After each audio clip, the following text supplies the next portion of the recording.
You can measure his career in championships. The King of Harts, a WrestleMania masterpiece, a legacy of technical brilliance respected from Japan to America. But the true haunting legacy of Owen Hart is measured in different numbers: 78 feet, one quick release shackle, and 16,000 live witnesses. He was the universally loved prankster, the devoted family man who was desperately trying to quit wrestling, saving every penny to escape the world that made him famous. So why, when he fell to his death, was he the one man who wasn't worth stopping the show for? Born on May 7th, 1965, Owen Hart was the baby of the family. For him and his siblings, wrestling wasn't some abstract dream on television. It was the family business. It was the constant noise in the basement. It was the parade of massive, colorful, and often injured men passing through their kitchen.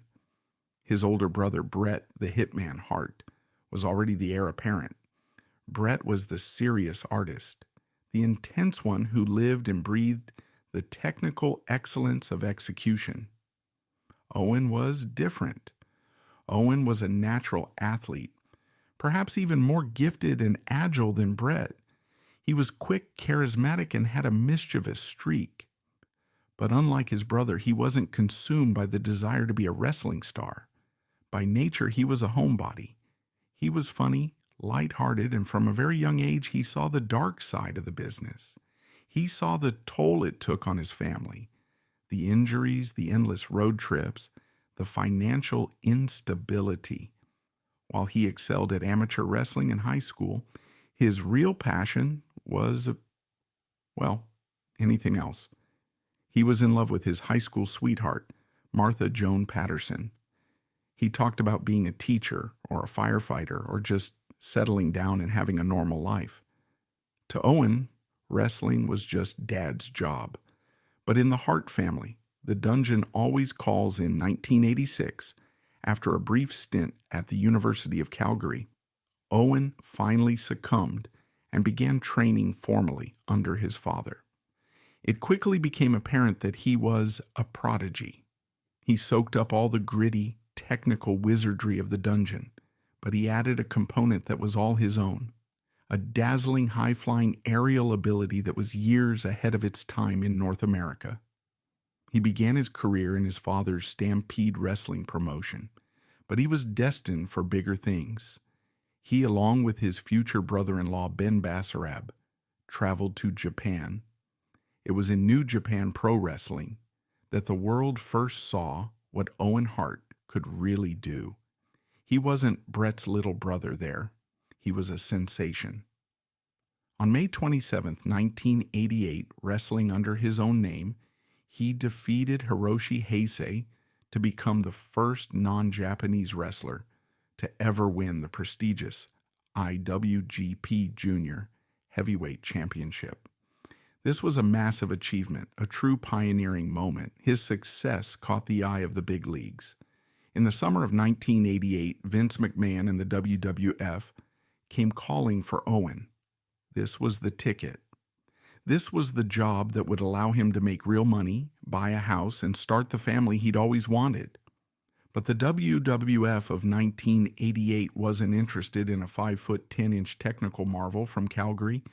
It was a land of cartoon superheroes. So they looked at this incredible athlete and put him under a mask. He was rechristened the Blue Blazer, a generic blue and gold masked superhero. The gimmick was flat. It had no story, no character.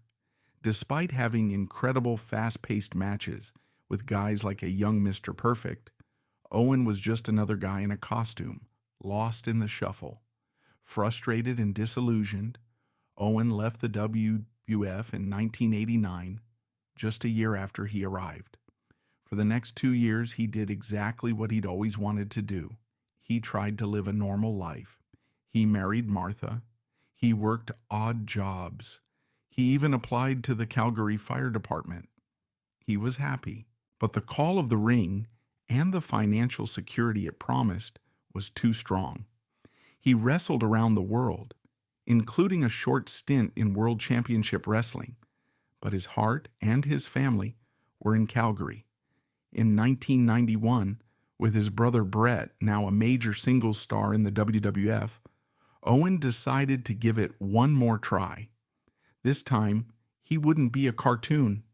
He would be, well, he still wasn't sure. Owen Hart's second run in the WWF began in late 1991, and it was clear from the start that the company still had no idea what to do with him. He was initially paired with his future brother-in-law, Jim the Anvil Neidhart.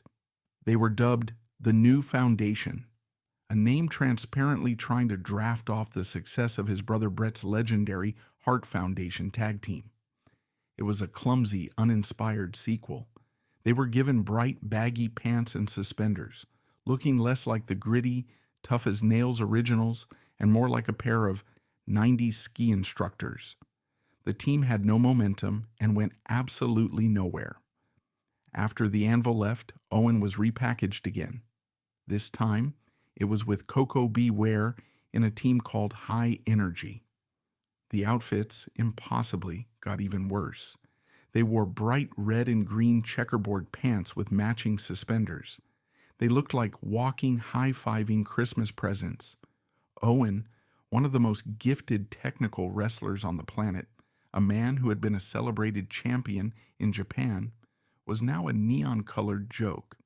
This humiliation was amplified by what was happening just a few feet away in the main event. While Owen was high-fiving a man with a parrot, his brother Bret was ascending to the heavens. In the fall of 1992, Bret Hart defeated Ric Flair to win the WWF World Heavyweight Championship. This was a seismic shift for the company.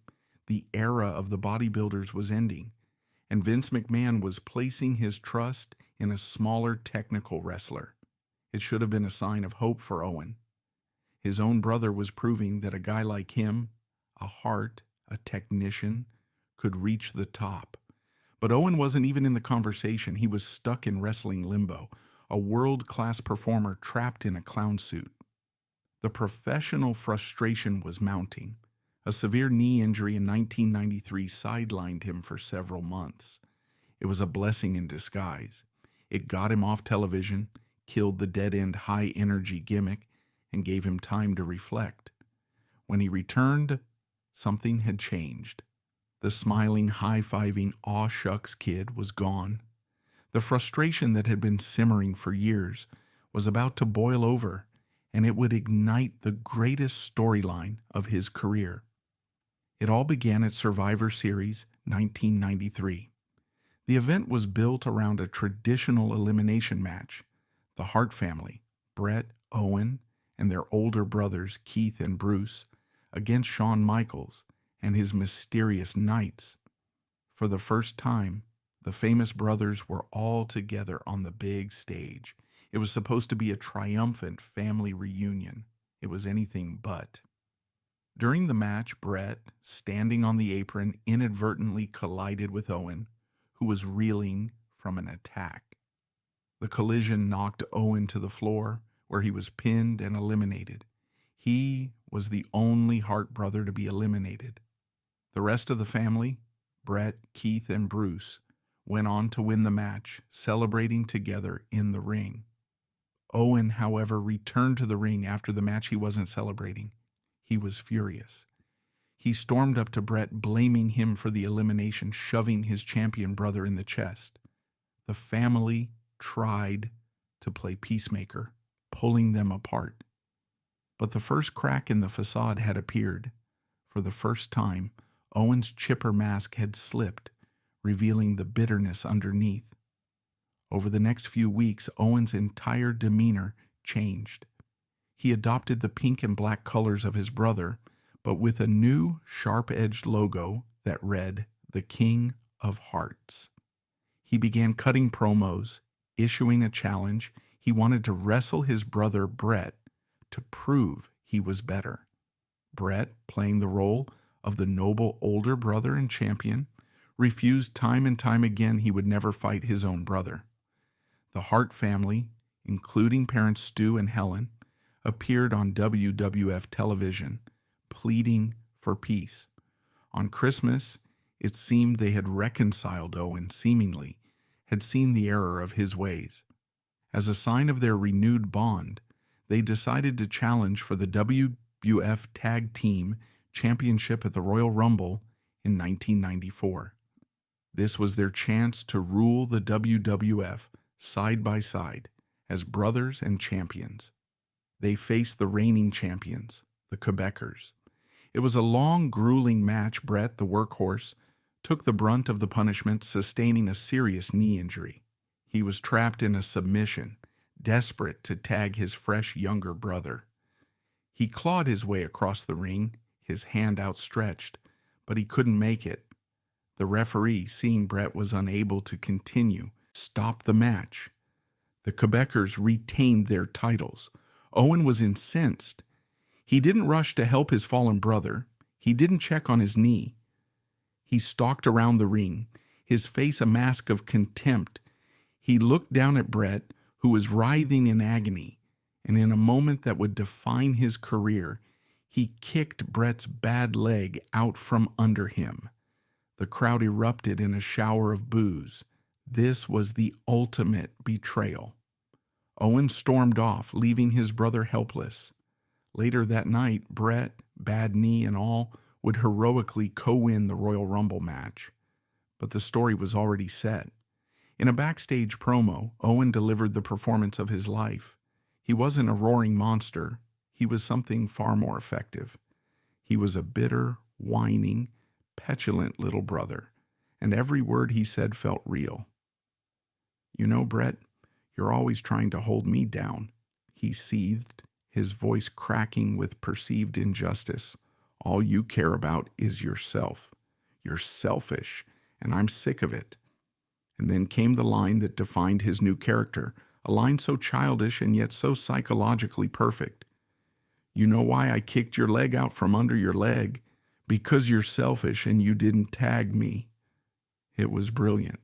He was the jealous, overlooked younger sibling who had lived in a shadow his entire life. It was a story as old as time, and for Owen, it was rooted in a decade of very real, professional truth.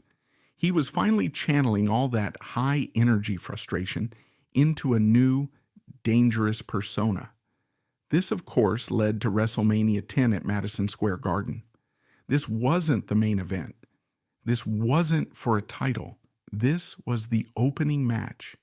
But it was the most anticipated match on the card. Brother versus brother. For 20 minutes, they put on a technical masterpiece, arguably the greatest opening match in wrestling history. The storytelling was flawless. This wasn't just a collection of moves, it was a chess match. Bret was the established master, but Owen, the younger brother, had studied him his entire life. He had an answer for every one of Bret's signature moves. He escaped every hold. He countered the sharpshooter. In the end, as Bret went for a victory roll, Owen dropped his weight, countering the pin and trapping his brother's shoulders to the mat. 1, 2, 3. Owen Hart had beaten his brother, clean, in the middle of the ring, at WrestleMania. The crowd was stunned. Owen celebrated on the ramp, his arms raised in defiant triumph. He had done it. He had proved he was, at least on this night, the better man. The story, however, had a second chapter.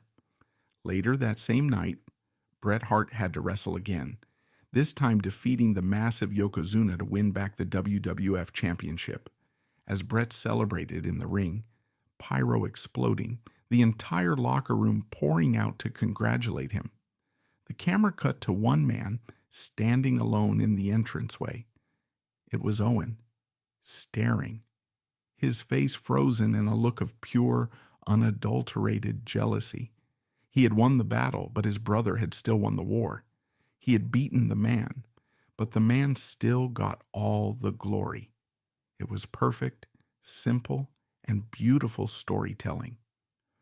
Owen spent the summer of 1994 taking his new character to the next level. He entered the 16-man King of the Ring tournament. He tore through the bracket and defeated Razor Ramon in the finals. At his coronation, he gave a speech that cemented his persona. "From now on, I don't want to be known as Owen Hart," he declared. "I want to be known as the King of Harts." He donned a ridiculous-looking crown and a velvet cape, but he wore them with such obnoxious, arrogant sincerity that it worked. He was a fantastic "I'm better than you" villain, and the fans absolutely despised him for it. His feud with Bret would finally culminate at SummerSlam 1994 inside a steel cage for the WWF Championship. This was another masterpiece. It was the first time the WWF used the blue bar style cage, and the match was a brutal, dramatic family affair. The entire Hart family was sitting at ringside, their loyalties visibly torn as they watched their two sons tear each other apart. The story of the match was simple. Bret was just trying to escape and retain his title, while Owen was trying to punish his brother, gleefully preventing his escape time and time again. The climax was one of the most iconic images of the 1990s. Both brothers had scaled the cage wall. They were hanging upside down from the outside, kicking at each other, trying to be the first to drop to the floor. Bret managed to kick Owen's head into the steel, causing Owen to get his leg trapped, while Bret crashed to the floor to win the match. But Owen wasn't done after the match. His other brother-in-law, Jim, the Anvil Neidhart, appeared, attacking Bret and the British Bulldog. In the chaos, Owen and Neidhart threw Bret back into the cage, padlocked the door, and proceeded to deliver a horrific 15-minute beatdown as the rest of the Hart family screamed and tried to climb the cage in vain. Owen Hart had lost the match, but he had established himself as a ruthless, despicable, and legitimate main event star. He was no longer a joke in suspenders. He was no longer just Bret's little brother. He was the damn King of Harts. Over the next few years, Owen Hart cemented his place as a cornerstone of the WWF. He was a utility player of the highest order. He formed legendary tag teams, first with his brother-in-law, the British Bulldog, winning the tag team championships. He later held the Intercontinental Championship twice, the European Championship, and would win the tag titles again with Jeff Jarrett. He was consistently one of the best performers on any show he was on. But as good as he was in the ring, his real reputation was being built backstage. The life of a professional wrestler in the 1990s was a grueling, isolating experience. It was a nonstop carousel of airports, rental cars, cheap motels, and arenas. It was a high-pressure, physically agonizing existence. The road was a lonely place, and the pressure to perform every single night, often while injured, was immense. To cope, many wrestlers turned to a destructive cocktail of alcohol, painkillers, and steroids. Owen Hart found a different outlet. He became the undisputed all-time heavyweight champion of ribbing, or pranking. Owen's pranks were not mean-spirited. In a business filled with cruel hazing and political bullying, Owen's ribs were creative, elaborate, and above all, funny. They were designed to break the soul-crushing monotony of the road. He was a one-man comedy show. He would fill a fellow wrestler's hat with shaving cream. Just seconds before they went through the curtain, he'd painstakingly put hot stickers on all the cold water faucets in the locker room, and cold stickers on the hot ones. He once convinced the massive, intimidating wrestler known as the Warlord that his new, very expensive designer watch was a cheap fake, and almost had the man convinced to throw it away. He delighted in simple, witty confusion. He once spent an entire European tour convincing Lex Luger that he was fluent in German. He would hold long, elaborate, and completely nonsensical conversations with German fans and hotel staff, only to turn to Luger and translate, giving him completely absurd information, which Luger believed for weeks. One of his favorite targets was his own family. He would call his father Stu from the road, pretending to be an angry fan or a local promoter, and keep the famously gruff patriarch on the phone for ages, getting him more and more wound up. His tag team partner and brother-in-law, the British Bulldog, was a frequent victim. Owen once placed a farm animal in Davy's hotel room. Another time, he laced Davy's coffee with a powerful laxative right before a long international flight. Davy, to his credit, would often plot his revenge, but Owen was always one step ahead. But perhaps his most famous prank was on a new, buttoned-down WWF executive who was flying with the crew for the first time. Owen, sitting in first class, waited until the plane hit cruising altitude. He then ducked down, pulled a cup of warm water he had hidden in his bag, and poured it onto his own lap. He jumped up, screaming at the terrified executive, "You idiot! You spilled your drink all over me. These are expensive pants." The executive was mortified, apologizing profusely as the entire wrestling crew in the cabin behind them erupted in laughter. This was Owen. He was the guy who could make anyone laugh. He was the light in a very dark locker room. As his friend and fellow wrestler Mick Foley would later write, Owen was the fun in a business that often wasn't fun at all. But this constant, light-hearted nature was also a shield. It was a persona he used to protect what mattered most to him. While other wrestlers were living the rock and roll lifestyle, spending their money on cars, women, and parties, Owen was on the phone. He was on the phone with Martha. He was on the phone with his young son, OJ, and later, his daughter, Athena. He was famously almost absurdly frugal. Wrestlers would joke that Owen Hart still had the first dollar he ever made. He would pack his own meals for the road, share rides to the next town to save on gas, and avoid the bars, opting instead to stay in his room and read a book or balance his checkbook. But he wasn't cheap.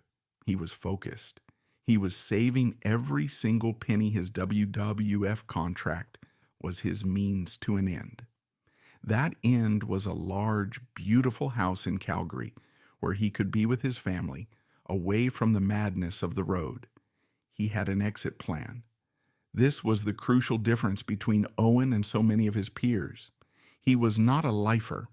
He saw the wreckage of the business all around him. He saw it in the broken bodies of men like his brother-in-law, the Dynamite Kid. He saw it in the toll it took on his own family. Owen was going to be the one who got away. He was going to get in, make his money, invest it wisely, and get out. He was counting the days until his contract expired. This fierce devotion to his family, his real life, defined him. And in 1997, it would put him in direct career-threatening conflict with the new direction of the WWF. The Attitude Era was beginning. The company, losing the ratings war to WCW, had made a hard pivot. It was becoming edgier, more sexual, and more violent. This was the era of D-Generation X's crude crotch chops, the porn star gimmick of Val Venis, and bra and panties matches. The head writer, Vince Russo, wanted Crash TV. He proposed a storyline where Owen would be involved in a torrid, on-screen love affair with the female manager, Deborah. The angle would strongly imply he was cheating on his real-life wife. Owen refused, point blank. It was an act of quiet, profound defiance. In a business where you are told to do what's best for business, in a locker room where refusing a direct storyline from Vince McMahon was considered career suicide, Owen Hart said no. He explained simply that he was a married man. He didn't want his young children at home, OJ and Athena, watching their father on TV in a storyline that undermined his real-life commitment to their mother. It was non-negotiable. He wouldn't do it. The storyline was begrudgingly scrapped. But in the Shark Tank of the WWF, refusing a direct order, especially for family reasons, was not forgotten. Owen had drawn a line in the sand. separating his character from his person. He had proven he was a family man first and a company man second. This, in Vince McMahon's world, was a dangerous precedent. And then, in November of 1997, an event happened that shattered his world, broke his family, and left him completely and utterly stranded, the Montreal Screwjob. At Survivor Series 1997 in Montreal, Owen's brother Brett was the WWF champion. Brett was leaving for their competitor WCW after Vince McMahon had told him he could no longer afford his contract. In a now infamous moment of real-life betrayal, Vince McMahon and Shawn Michaels conspired to change the finish of the main event match without Brett's knowledge, screwing him out of his own championship in his home country. The fallout was nuclear. Brett was gone. In protest, Owen's brother-in-law, the British Bulldog, was gone. His other brother-in-law, Jim, the Anvil Neidhart, was gone. The entire Hart family contingent had quit the company, all except Owen. Owen was trapped. He too wanted to leave. He was disgusted and furious at Vince McMahon for what he had done to his brother. He begged Vince for his release. But unlike the others, Owen had just signed a new ironclad multi-year contract with the WWF. Vince McMahon, feeling betrayed and paranoid, was in no mood to let another Hart walk out on him. He refused to release Owen. He was a prisoner. He was a Hart, alone in the company that had just declared war on his entire family. He was miserable. He was hurt. But he was a professional. He showed up to work every single night in a locker room that was now hostile to his family name. He had to walk into that environment, the brother of the enemy, and do his job. He carried the Hart family name alone. At first, the company capitalized on his real-life anger. They repackaged him as the Black Heart and the Lone Heart, an edgy, dangerous anti-hero fighting against the system. He was getting over, but as the Attitude Era kicked into high gear, the creative team led by Vince Russo had a different idea. They looked at Owen, the man who had refused their edgy storyline, the man who was a living, breathing reminder of the old WWF and the Montreal betrayal, and they decided to humble him. They decided to punish him. They brought back the one gimmick he truly despised, the one from his rookie year that had failed so miserably. They brought back the Blue Blazer. But this wasn't the 80s superhero. This Blue Blazer was a joke. He was a bumbling, obnoxious, say your vitamins and drink your milk parody of an old-school good guy. He was a walking cartoon in an era of gritty anti-heroes. It was a public-facing demotion, a deliberate humiliation. He was being portrayed as a goof, a relic, an idiot. Owen hated it. He confided in his wife, Martha, that he felt ridiculous. He was a world-class athlete, one of the best in the world, and they had him in a mask and cape acting like a fool. But his contract was his prison and also his payday. He just had to stick it out. He was almost there. He could see the finish line. So he did what he always did. He played the part with professional-grade commitment. He would do the stupid skits, go home, call his wife, and count his money. He was almost free. In early 1999, the WWF creative team decided to escalate the Blue Blazers' superhero gimmick. In the rival company, WCW, the brooding character Sting was famous for making dramatic, chilling entrances by rappelling down from the arena's rafters on a cable. It was a cool, iconic moment. Vince Russo and the WWF decided their bumbling superhero, the Blue Blazer, should do a similar entrance. But in fitting with the joke, he would get stuck. His cape would get tangled. He would be lowered, flustered and clumsy to the ring. It was like the rest of the gimmick, a joke. Owen, who had a mild documented fear of heights, was apprehensive. He expressed his concerns. He wasn't a stuntman. He wasn't a rigger. This wasn't what he signed up for. but he had performed the stunt, or a version of it, successfully a few times at house shows, smaller, non-televised events. On May 23, 1999, the WWF rolled into the Kemper Arena in Kansas City, Missouri, for their Over the Edge pay-per-view. On the card, Owen Hart, as the Blue Blazer, was scheduled to challenge the Godfather for the Intercontinental Championship. He was scheduled to make his superhero entrance. He would be hooked to a line in the dark catwalks of the arena and lowered from the rafters, 78 feet above the ring. Backstage at the Kemper Arena, Owen Hart was getting ready. He was getting strapped into the hated Blue Blazer costume. And, as always, he was on the phone with his wife, Martha. This was their ritual. No matter where he was in the world, he called home before his match. They talked about the house they were building, the dream house his contract was paying for. They talked about the kids. Their son, Ojai, was almost 7 and was excited to see his dad's match on TV, to see his superhero dad fly. Owen told Martha he loved her and hung up, promising to call again as soon as the match was over. It was the last conversation they would ever have. He then met with the rigging crew hired by the WWF to set up the stunt. This was not the same professional stunt team that WCW used for Sting's entrances, a team run by Sting's own brother, which used redundant military-grade safety equipment. This was a crew sourced by the WWF, led by a man named Bobby Talbert.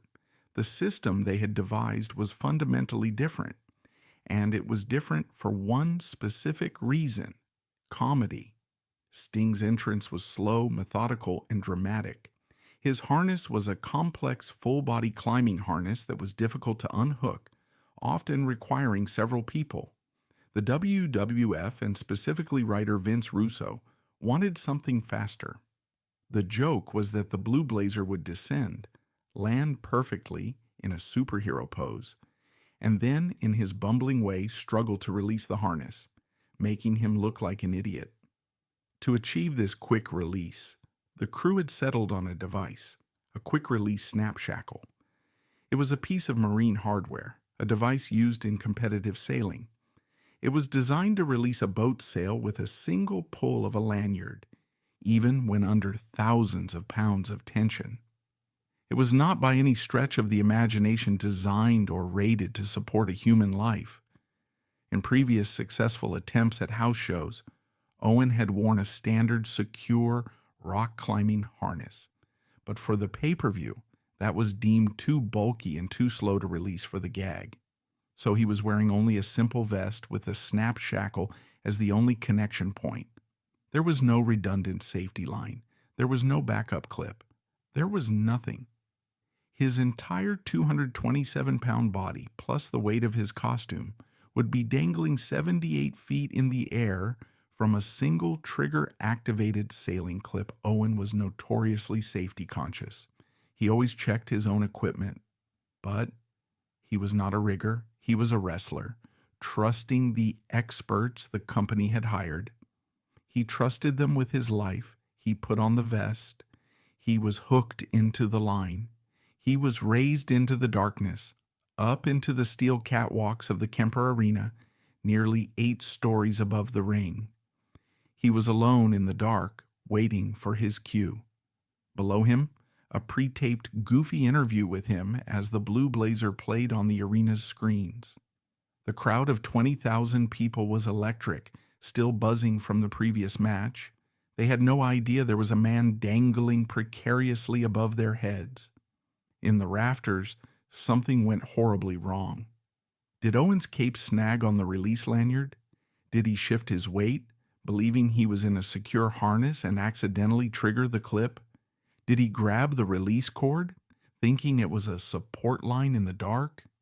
The rigger, Bobby Talbert, would later state in a deposition that Owen may have accidentally pulled the lanyard, but the how is almost irrelevant.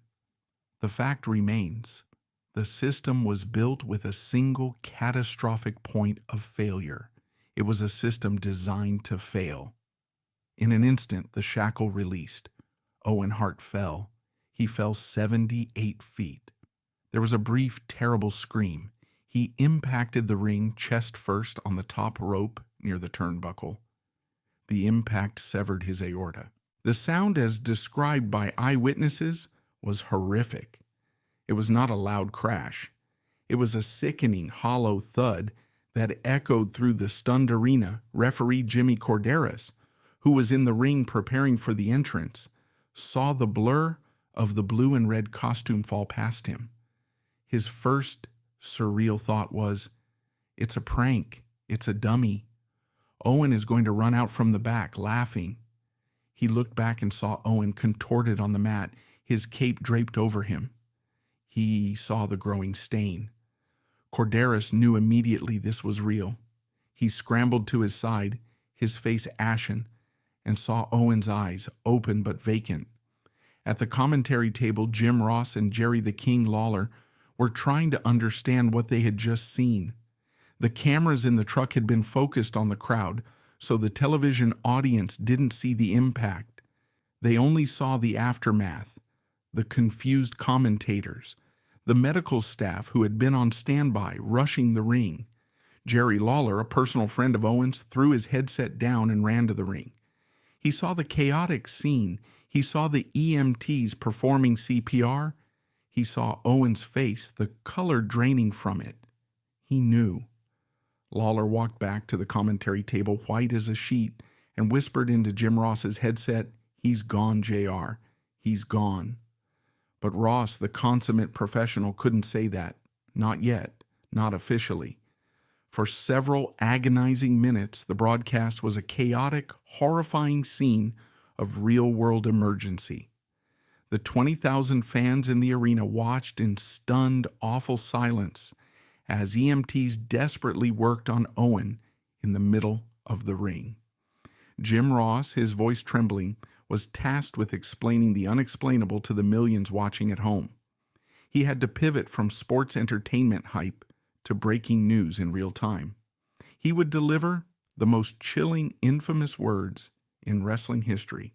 "We've got a very serious situation here. I'm being told that this is not a part of the entertainment. This is not a work. This is as real can be." The fiction was shattered.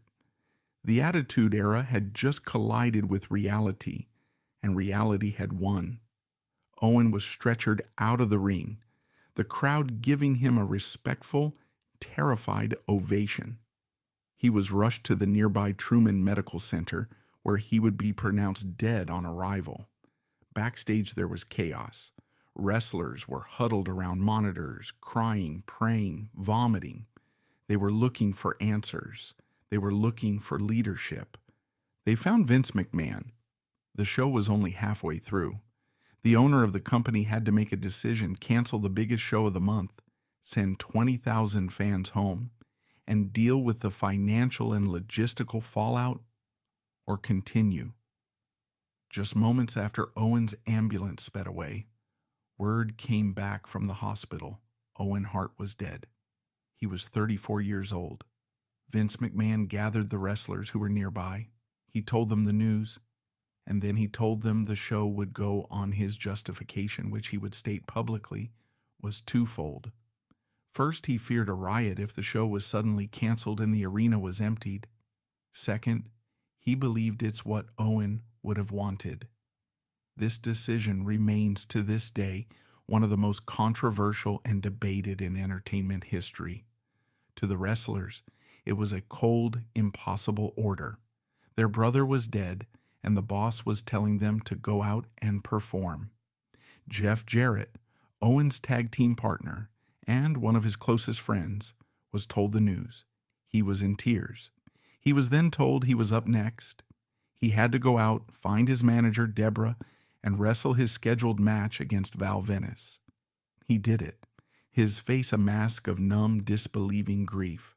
The Godfather, who was supposed to be Owen's opponent, was told the news. He was completely broken. He was told his match was off. He went to the back, weeping for the friend he was just about to wrestle. The Undertaker, Triple H, Stone Cold, they all had to finish the show. They were professionals, and the ultimate professional, Vince McMahon, had given the order. At the commentary table, Jim Ross, his eyes red and his voice breaking, had to do his job. He had to call the matches. And then about an hour after the fall, he got the official word in his headset. He had to announce it to the world.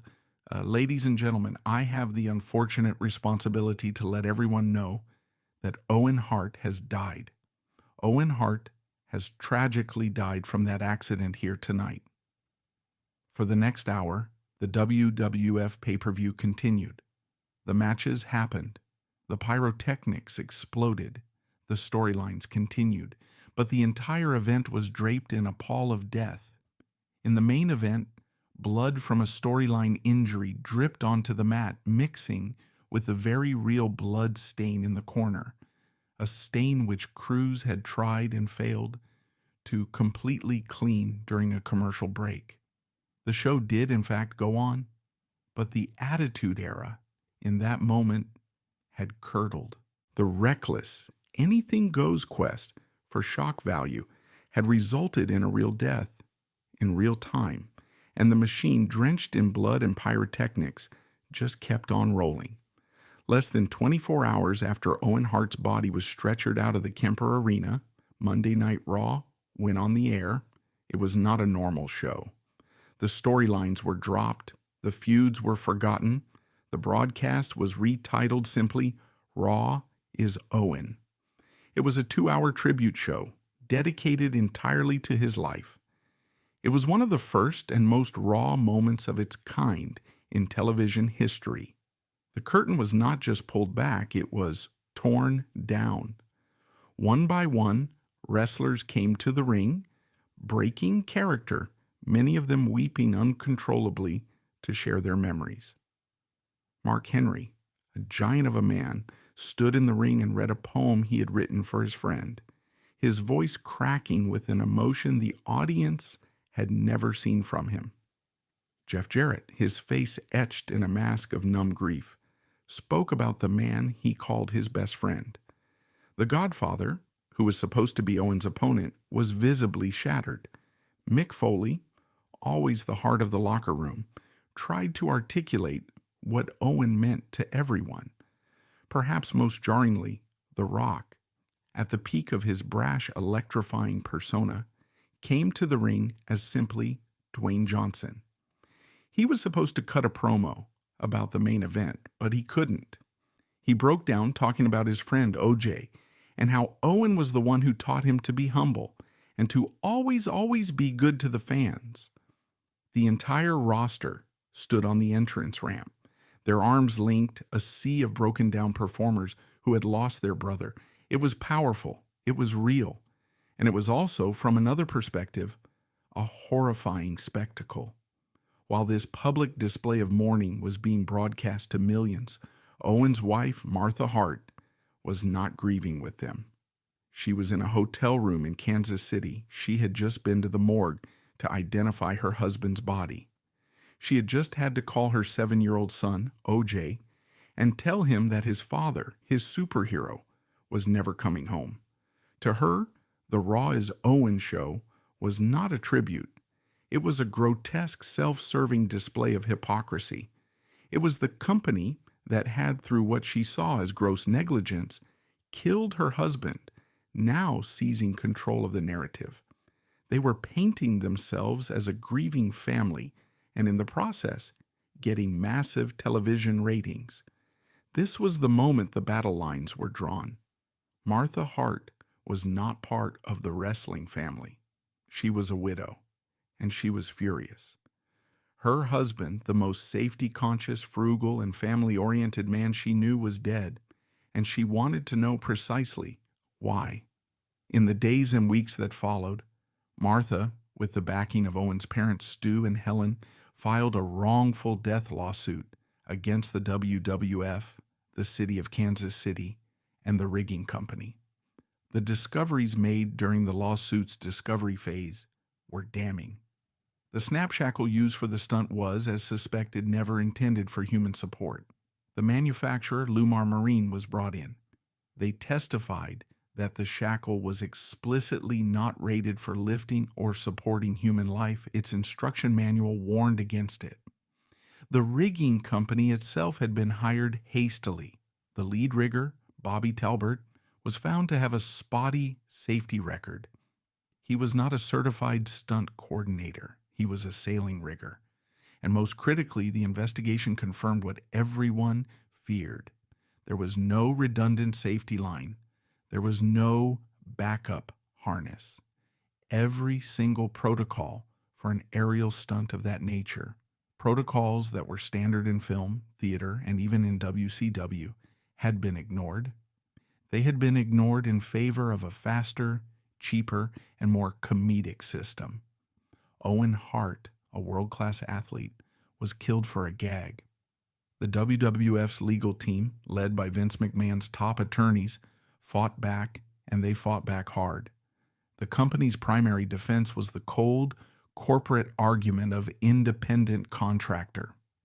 Owen Hart, like all WWF wrestlers, was not an employee, he was a contractor. Therefore, they argued, he assumed the risk of the stunt. They claimed he had the right to refuse, and by performing it, he was responsible for his own fate.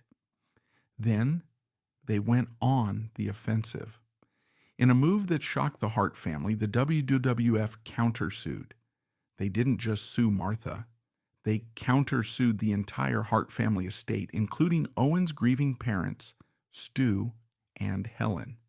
This was a brutal legal tactic designed to divide and conquer. It put immense pressure on the other Hart siblings, many of whom still had financial ties to the WWF, to turn on Martha and pressure her to accept a quick, quiet settlement. Martha Hart was a rock.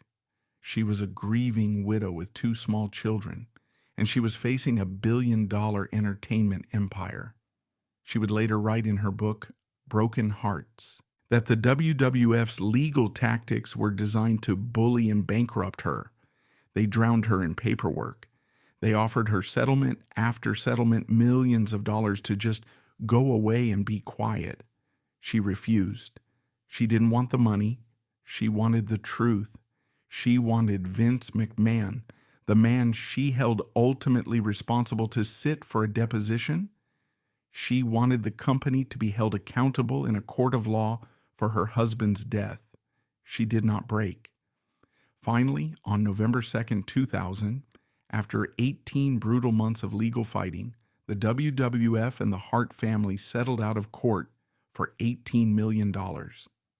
It was a massive sum, one that secured the future of Owen's children, OJ and Athena. Martha used a significant portion of it to establish the Owen Hart Foundation, a charity that would do incredible work in his name. But the settlement came with a cost, and it was a high one. The WWF, now renamed WWE, admitted no wrongdoing. Vince McMahon never had to sit for that deposition. The settlement was, in legal terms, a no-fault agreement. The company bought its way out of a public trial, and as part of the settlement, Martha and her children had to sign away the rights to use Owen's name and likeness in certain commercial contexts. This was the deal. The lawsuit and its settlement created a deep, painful rift in the Hart family, a wound that has never healed and persists to this day. Owen's brother Bret Hart had his own long, bitter war with Vince McMahon after the Montreal Screwjob. But years later, Bret would eventually make his peace. He returned to the company. He was inducted into the WWE Hall of Fame. In Bret's world, the wrestling world, this is the only Mount Olympus that matters. It is the ultimate sign of respect. Logically, he, along with millions of fans, wanted Owen to receive the same honor. It seemed like a simple, respectful gesture. Martha refused, and she has never, ever wavered. To Martha, the WWE Hall of Fame is a fake institution. She has pointed out that it has no physical building. It's a marketing tool. It's a television special, created and controlled by the very company she holds responsible for her husband's death. She has accused the company of wanting to profit from Owen's name and legacy, the same way they profited from the Raw is Owen tribute show just 24 hours after his death. She refuses to let them own his memory. She will not allow them to induct him into their fake Hall of Fame, only to then sell DVDs, t-shirts, and video game likenesses off the back of his name. She believes honoring Owen means keeping his name away from them. Bret has publicly and harshly criticized Martha for this. He sees her as bitter and spiteful. He accuses her of erasing Owen's memory from the business he loved. He argues that fans want to celebrate Owen, to watch his matches on the WWE Network, and to see his legacy honored by his peers. Martha has fired back just as harshly. She has called Bret selfish and a hypocrite, someone willing to work for the company that killed his brother, all for a paycheck and a moment in the spotlight. It is a tragedy layered on top of a tragedy. The two people who arguably loved Owen most, his wife and his brother, are bitterly and publicly divided. They are, in essence, grieving in two completely different and incompatible ways. Bret is trying to protect the legacy of Owen Hart. The wrestler and the performer Martha is protecting the legacy of Owen Hart, the man and the husband. In the immediate aftermath of May 23, 1999, the wrestling business was forced to look in the mirror. The WWF immediately and permanently banned the rappelling from the rafters stunt. Safety protocols for any kind of aerial work, which had been dangerously lax, were dramatically and suddenly overhauled. The reckless, anything-goes momentum of the Attitude Era had not just found its limit, it had collided at 78 feet per second with the body of Owen Hart. But as the company moved on, Owen's legacy in the mainstream wrestling world became frozen, trapped in the amber of that bitter family dispute. For over 20 years, he became a ghost in the machine. Because of Martha's refusal to work with WWE and the legal power she held over his name and likeness, Owen was conspicuously absent from the company's version of history. He was not inducted into the Hall of Fame alongside his father and brother. His matches were rarely shown. His image was almost never used in video games or on merchandise. Younger fans knew his name only as a tragedy. This is not part of the entertainment soundbite, not as the brilliant, groundbreaking performer he truly was. He was a name spoken in whispers, a tragic footnote in the story of the Hart family and the Attitude Era. The company that he had given his life to, the company that had killed him, found it easier to simply erase him than to honor him on his widow's terms. While the wrestling world argued over his character, Martha focused on his person. She used the $18 million settlement not to buy a life of luxury, but to build a monument to the man she loved.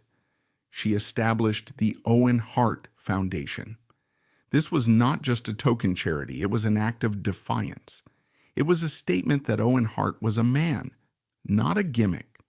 For over 2 decades, the foundation has done incredible, tangible work in Calgary and beyond, providing university scholarships for children in need, supporting low-income families with housing, and funding a variety of community services.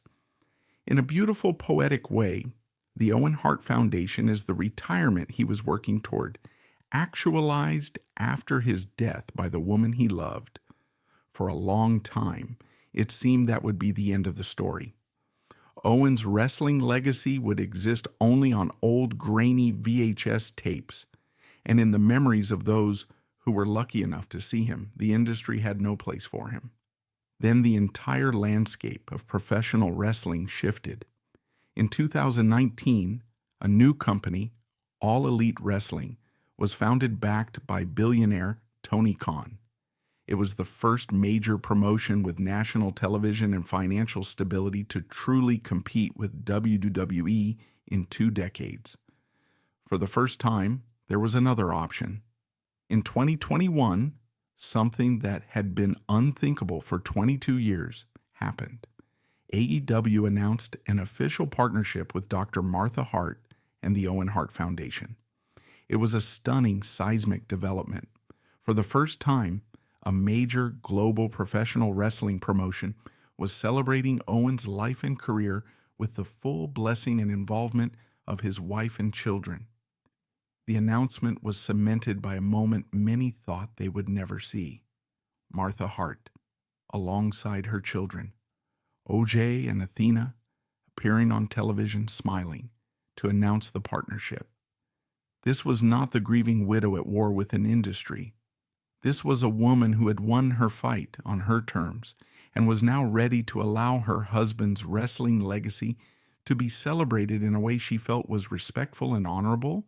AEW would be holding an annual tournament, the Owen Hart Cup. This was not a somber memorial. It was not a tribute show.